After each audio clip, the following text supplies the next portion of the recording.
BNP Awami League জাতীয় party করার অধিকার থাকলে এদেশের সকল সনাতনী ভাইদের জামাত ইসলামী করার অধিকার আছে। আপনারা আপনাদের ভিতরকার সমস্ত গ্লানি মুছে ফেলে বাংলাদেশ জামাত ইসলামে যোগদান দিবেন। আরেকটি কথা আপনাদেরকে এই মঞ্চ থেকে জানাতে চাই, বাংলাদেশ জামাত ইসলামী আমরা কেন করব? বাংলাদেশ জামাত ইসলামী এই কারণেই করব, একটা নীতিভ্রষ্ট রাজা, তার দ্বারাই কখনো একটি কল্যাণকর রাষ্ট্র প্রতিষ্ঠিত হয় না। একটি নীতিভ্রষ্ট রাজার দ্বারাই কখনো একটি কল্যাণকর রাষ্ট্র প্রতিষ্ঠা হয় না। বাংলাদেশ জামাত ইসলামের রাজাকে মহান সৃষ্টিকর্তা, আমরা যারা সনাতনী ভাইয়েরা আছি, মহান সৃষ্টিকর্তাও হচ্ছে আমাদের রাজা।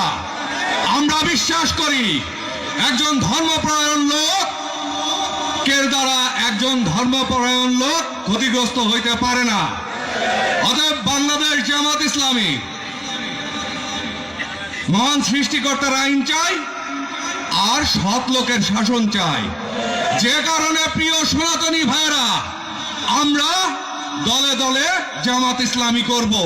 আমরা পিছনে গত 53 বছরে বহু শাসক দেখেছি, তাদের ভিতরে হয়তো প্রজ্ঞা থাকতে পারে কিন্তু সততা ছিল না। সেই সততা না থাকার কারণেই কিন্তু একটি কল্যাণকর রাষ্ট্র প্রতিষ্ঠা হয় নাই।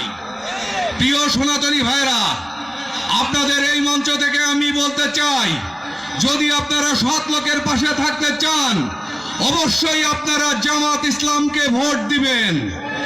জামাত ইসলামকে ভোট দিয়ে আমাদের প্রাণপ্রিয় নেতা আমাদের অধ্যাপক বাকের ভাইকে ওই মহান সংসদে পাঠাবেন। কেন পাঠাবেন আপনারা মহান সংসদে? আপনারা তো দফা দাবি নিয়ে বিভিন্ন কায়দায় বিভিন্ন ষড়যন্ত্রে, আমি বলছি না আপনারা অংশীদার, কেউ কেউ তো অংশীদার বটেই, তাই আপনাদের কোনো দফা দাবি তো পূরণ হবে না। আমাদের এই প্রাণপ্রিয় নেতাকে যদি আপনারা ওই মহান সংসদে পাঠান, আপনারা আপনাদের যত অধিকার থাকুক না কেন সেই অধিকারকে আপনারা বেগবান করলেন। প্রিয় ভাইয়েরা, যাবতীয় ষড়যন্ত্রকে রুখে দিবেন। ভালোবাসা প্রিয় ভাইয়েরা এক পক্ষ হয় না, ভালোবাসা দ্বিপাক্ষিক হয়। গত 5 আগস্টের পরবর্তীতে বাংলাদেশ জামাত ইসলাম আপনাদের বুক দিয়ে আপনাদের জান মাল ইজ্জত আপনাদের উপাসনালয় রক্ষা করেছে।